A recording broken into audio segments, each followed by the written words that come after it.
이렇게 중요한 포럼에 처음 연사라서 긴장되고 그리고 참 명예롭게 생각합니다.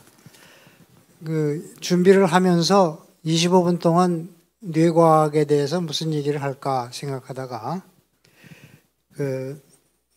기본적으로 뇌라는 게 나한테 무엇인가, 그 다음에 그 뇌가 작동하는 기본 원리가 뭘까, 그러면 뇌 연구에서는 궁극적으로 뭘 이해하고 싶어 하는가, 이렇게 간단하게 정리를 해볼까 합니다. 스타벅스가 요새 아주 많죠. 커피숍에. 샌드위치랑 이걸 찾아갈 때 우리는 이제 눈을 보고 찾아가죠. 그런데 아마 눈이 잘 안 보이는 깜깜할 때에도 지나가다 보면 냄새가 나서 찾아갈 겁니다. 그런 게 박테리아도 하는 그런 기능입니다. 이거 케모텍시스라고 해가지고 어떤 케미칼이 있으면 그 케미칼을 찾아가는 그런 능력이 있는데, 이 그림에서 보시면은 이 초록색이 이게 어떤 케미칼의 농도가 쭉 증가하는 것을 얘기해 주고 있습니다. 오른쪽으로 갈수록 농도가 높은 거죠. 이 박테리아는 가다가 이 케미칼이 지가 좋아하는 거, 뭐 포도당이라든가 먹이가 되는 거, 이런 거이면은 그걸 탁 눈치채 가지고 농도가 높은 쪽으로 이동을 합니다. 그러니까 박테리아도 세상을 살기 위해서는 환경에 있는 정보를 이용하는 그런 시스템이 있다 이거죠. 기본적인 다세포가 해면입니다. 다세포 동물은 틀림없는데 얘네들도 신경이 없습니다.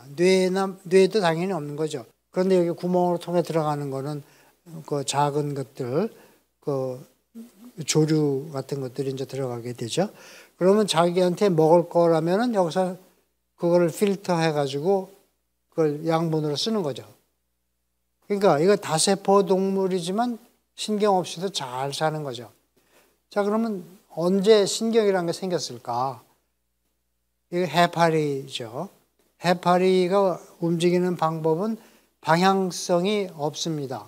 그냥 그대로 둥둥 떠 있다가 촉수에 뭐가 닿았다 그러면 전체적으로 수축을 하면서 그거를 자기가 잡는 거죠. 잡아가지고 그거를 먹게 됩니다. 그런데 그게 수축하려면 전체가 한꺼번에 조화롭게 움직여야만 되는 거거든요. 그때의 정보가 빨리 전달되는 게 필요한 거죠. 그때 필요한 게 신경 그물입니다. 그럼 여기는 센트럴 컨트롤 하는 게 없는 거죠. 자, 그럼 센트럴 컨트롤 하는 건 도대체 언제 생겼을까? 그 다음 동물이 편충 종류에 속하는 이런 동물인데, 이게 플라나리아라고 하죠. 해면하고도 물론 다르고 해파리하고 다른 게 뭔가 하면은 좌우 대칭, 몸이 왼쪽 오른쪽이 생겼다는 겁니다. 다른 말로 하면 3차원이 됐다는 겁니다. 3차원이 되면 해파리 때와는 아주 다르게 되는 거죠. 단순히 정보가 확 퍼지는 것만으로는 안 되고 전체를 잘 목적에 맞게 조종하는 게 필요한 거죠. 그때에 바로 생긴 게 신경들이 한꺼번에 모여서 그런 계산을 하는 그런 게 필요한 건데, 그게 갱글리아라고 합니다. 아주 단순한 면에서의 뇌라고 볼 수가 있죠. 멍게가 어릴 때는 유충 상태로 살고 있죠. 요 밑에 있는 게 멍게가 마치 그 올챙이처럼 수영을 하고 있습니다. 그거는 아까 편충에서 본 것처럼 좌우 대칭이 있는 거죠. 3차원에서 살아야 됩니다. 그런데 멍게가 이게 유충 때는 그런데 그 다음에 라이프 사이클에서 보면은 돌 같은 데 딱 접착을 하고 그때부터는 움직이지 않습니다. 그게 자라면은 이렇게 자라는 거죠. 그러면 더 이상 움직일 필요가 없어지니까 멍게로 커질 때쯤 되면 이 뇌는 없어버립니다. 필요 없는 거 가지고 있을 필요가 없는 거죠. 그러니까 뇌가 왜 생겼을까? 처음에 움직이기 위해서 생긴 거죠. 좌우 대칭이 되면서 3차원에서 움직이는 목적을 달성하기 위해서 생겼다라고 해석을 할 수가 있습니다. 뇌와 컴퓨터의 차이를 한번 보죠. 컴퓨터는 하드웨어와 소프트웨어가 이렇게 구분이 되죠. 그래서 필요하면 소프트웨어를 업그레이드 하게 되고 또는 소프트웨어를 완전히 바꿀 수도 있습니다. 근데 뇌에서는 그게 안 됩니다. 왜냐하면 소프트웨어와 하드웨어가 인테그레이션이 되어 있기 때문이에요. 이게 뇌 네트워크라고 하는데 실제로 신경들이 쭉 연결되면서 정보 처리의 회로를 만드는데 이게 그 뇌의 그 뉴런 세포고 그게 쭉 전기 케이블처럼 쭉 뻗쳐나가서 다른 뉴런에 이렇게 연결이 되죠. 요건 엑손이라고 그러고 전기 신호가 엑손을 따라서 가서 다른 뉴런의 덴드라이트, 수지라고도 하는 거기에 연결이 돼서 정보가 이리로 들어가죠. 그거를 연결되는 부분을 시냅스라고 부릅니다. 그러니까 결국은 회로가 연결되어 가는 한쪽의 정보가 그 다음으로 정보로 회로로 연결되는 그런 건데 이 시냅스가 결국 그 중요한 역할을 하는 거죠. 컴퓨터에서는 소프트웨어와 하드웨어가 구분된다. 뇌에서는 그게 인테그레이션 돼 있다. 왜 그럴까? 그게 바로 시냅스 가소성 때문에 그런 겁니다. 이게 강화가 되면 시냅스가 강화되면 학습에 의해서 강화되면 여기서 나올 때에 엄청나게 많은 증가된 양의 이 정보가 전달이 되는 거죠. 그러니까 구구단을 외우기 전과 구구단을 외운 후에는 뇌가 달라지는 거예요. 자전거를 배울 때와 100의 전과 자전거를 배운 다음에 뇌가 달라지는 겁니다. 구조적으로 달라지는 거예요. 그러니까 뇌가 겪어온 과거의 경험, 그게 학습이죠. 그게 시냅스의 구조의 변화를 일으킨단 말이에요. 그럼 이게 어떻게 생길까? 이게 현재까지 우리가 이해하고 있는 바는 뉴런의 앙상블이라고 부릅니다. 여러 개의 뉴런들이 하나의 그룹을 형성하면서 그 뉴런들에서 기능에서 나타나는 현상, 이게 이제 인지 기능인데 뉴런 하나를 아무리 들여다봐도 거기에는 인지라는 건 없습니다. 근데 뉴런들을 모아놓고 다 작동을 하게 됐을 때 거기서 나오는 현상이죠. emergent property라고 그런 걸 부르죠. 이게 뉴런들의 앙상블이 함께 작용해서 나타나는 성질이 바로 이게 인지 기능입니다. 이것이 뇌의 기능을 만들어내는 거죠. 그런데 문제는 인간의 뇌에는 1000억 개의 세포가 있다고 그래요. 1000억 개가 시냅스를 만드는데 또 한 1000개씩 만들어요. 엄청나게 복잡하죠. 결국은 뇌의 암호풀기가 되는데 뇌의 암호풀기. 뇌과학 연구의 궁극적인 목표입니다. 아까 말씀드렸죠. 특정 뉴런 그룹의 앙상블의 활동 패턴을 재고 그것들이 행동이나 또 우리는 마음 상태, 기분이 좋다든가 우울하다든가 그거를 연결하는 인과관계를 이해했을 때 그렇게 되면 뇌의 활동만 보고서 이 사람이 무슨 생각을 하는지 앞으로 뭘 하려고 생각하고 있는지 또는 이 사람이 행복한지 불행한지 이런 걸 다 이해할 수가 있게 되겠죠. 이게 궁극적으로 뇌과학이 목표로 하는 그런 방향입니다. 네, 감사합니다.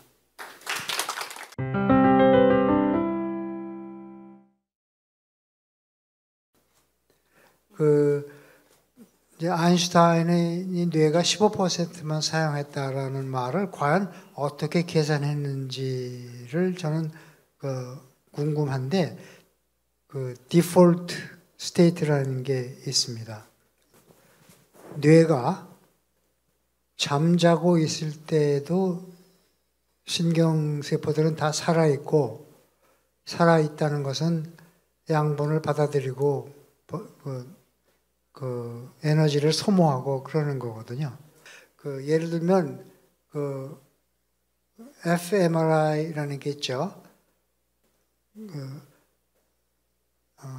마그네틱 자기 공명 영상이라는 게 있죠. 병원에서 진찰할 때 쓰기도 하고 그걸 가지고 사람이 생각할 때의 뇌의 변화를 보기도 합니다. 그러면 불안해할 때는 사진에 보면 편도핵만 빨갛게 되고 나머지는 좀 조용한. 근데 그게 나머지의 뇌가 아무것도 안 하고 있다는 게 아닙니다. 상대적으로 볼 때에 편도핵이 기능이 더 증가되어 있다. 그래서 그쪽으로 혈류가 더 많이 간다. 이런 것 뿐입니다. 그러면 나머지는 잠자고 있으니까 요 편도핵만 작동하는 것이다. 라고 결론을 내리면 잘못 내리는 거죠. 그래서 이제 아인슈타인의 뇌가 뭐 15%만 썼다라고 하는 말은 그 과학적인 근거는 없는 말입니다.